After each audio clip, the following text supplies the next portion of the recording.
Hi everyone, this is Ting from Peak Frameworks, and in this video, I'm going to give you a quick update about how the business is doing, as well as talk to you about different questions and aspects I've been thinking about Peak Frameworks and my own career. And I honestly, again, want to thank everyone who continues to support me, people who send me nice emails or LinkedIn messages, or who is a paid customer. That all really means a lot to me, and I know I wouldn't be able to do any of this stuff without you guys' support. So the very first announcement I actually want to make is that I started to put out my own music. And I know I've talked about putting out my own music for pretty much as long as I've had this channel, but it's finally come true. And if you didn't know, one of the main reasons why I run an online business like Peak Frameworks is so that I have a little bit more time and control to spend on other things. So here is a quick sample of my music.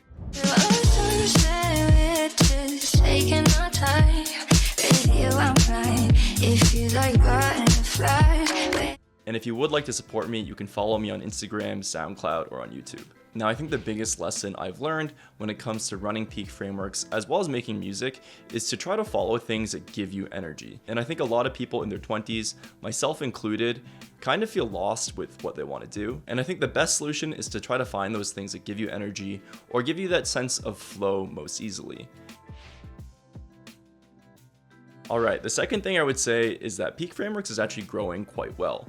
It's already smashed all my expectations of what I could have expected for my own life, and I really do think that the future is bright. I do think this speaks to how sometimes media and content businesses can take a little bit longer to really gain steam, but once you have that word of mouth in place, I think a course business like mine tends to grow on its own. This past year, I brought on my very good friend Abdul. We also try to make music together. He helped me make an equity research course. We hired a part-time content writer who is a student at Western, and we also hired a virtual assistant in the Philippines to help with all the customer service. So generally, I think we are starting to scale the business. I think in an ideal case, I would maybe work about 10 hours per week on Peak Frameworks, really engage work, making content, as well as thinking about the strategy and how to best grow the business.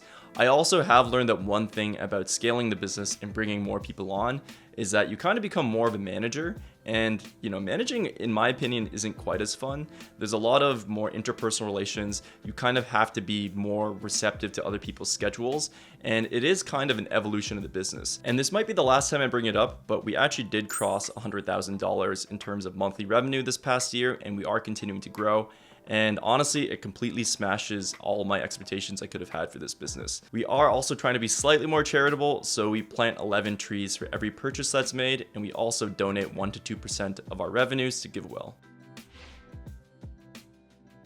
Now, the last thing I want to talk about is a little bit more of a philosophical question about how I operate Peak Frameworks. Now, I definitely noticed that in social media and even a lot of my competitors, they tend to take a little bit more of an aggressive approach to growth. And what I'm trying to articulate is that sometimes growth comes at the cost of what I call cringe.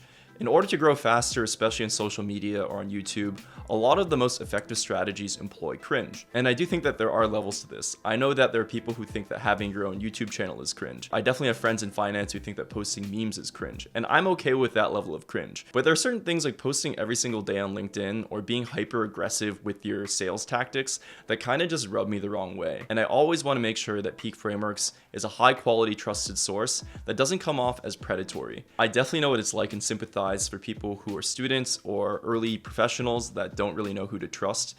And I do feel like that a lot of people abuse this kind of information asymmetry. And one other related point here has to do with pricing and coaching.